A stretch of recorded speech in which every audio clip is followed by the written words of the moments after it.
Oke sahabat museum, siapa sih yang nggak kenal dengan Pangeran Diponegoro? Kisah heroiknya banyak dicatatkan di buku-buku sejarah. Salah satunya adalah bagaimana beliau menginisiasi Perang Jawa di tahun 1825 sampai dengan 1830. Bahkan Perang Jawa atau Pertempuran Jawa ini disebut-sebut sebagai salah satu pertempuran terhebat dan terbesar yang pernah dialami oleh Belanda. Akibat Perang Jawa ini, Belanda mengalami kerugian sebesar 35 juta gulden atau setara dengan 300 juta US dollar. Wow. Tapi tahukah sahabat museum, di mana dan siapa yang memiliki peranan penting dalam mendidik Diponegoro kecil hingga tumbuh menjadi seseorang yang sangat mencintai ilmu dan menjadi pejuang yang tangguh? Inilah Diponegoro, The Untold Story.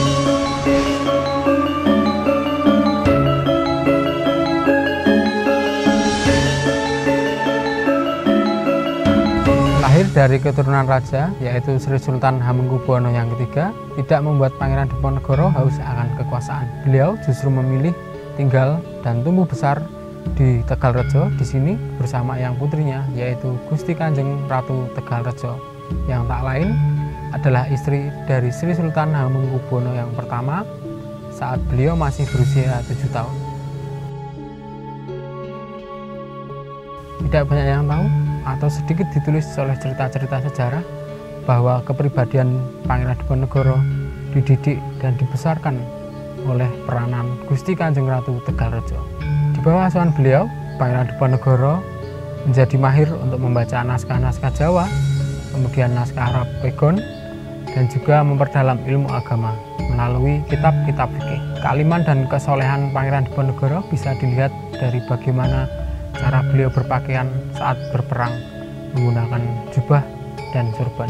Tidak hanya itu, di sini Pangeran Diponegoro dapat berlatih untuk berkuda, memanah, kemudian ketangkasan dan keahlian lain dalam berperang. Lagi-lagi, Gusti Kanjeng Ratu Tegalrejo memiliki peranan besar dalam dunia kemiliteran Pangeran Diponegoro.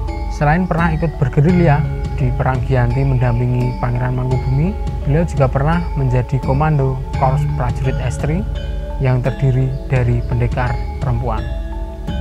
Dan sahabat museum, di belakang saya ada relief atau prasasti yang isinya adalah mengisahkan sekilas bagaimana kondisi Tegalrejo pada saat itu.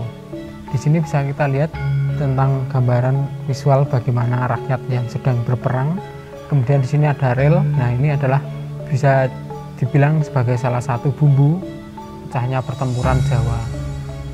Karena Tegalrejo yang tanahnya berhektar-hektar itu akan dipatok oleh pemerintahan Belanda dan diakui sebagai tanah Belanda demi membangun rel.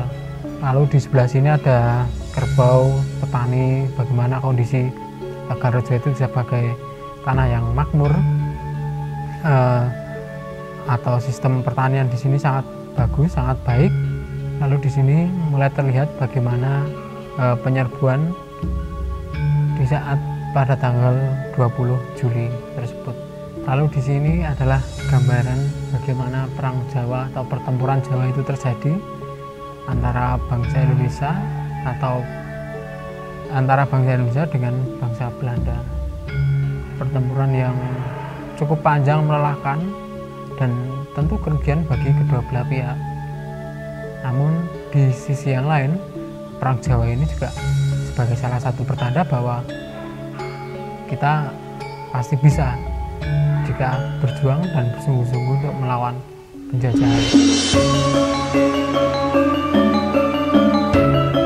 Oke sahabat museum, jadi di belakang saya ini ada bangunan atau sebuah monumen yang disebut sebagai tembok jebol.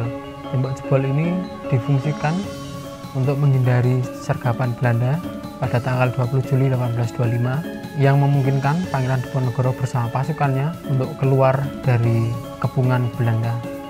Bisa kita bayangkan bagaimana tebalnya tembok ini bisa dirobohkan secara bersama-sama dan beliau, Pangeran Diponegoro bersama pasukannya, keluar melalui jalur belakang. Jalur belakang ini juga bisa diisyaratkan sebagai jalur peperangan, tidak melalui pintu depan atau pintu diplomasi. Dan inilah jalur yang dipilih oleh Pangeran Diponegoro.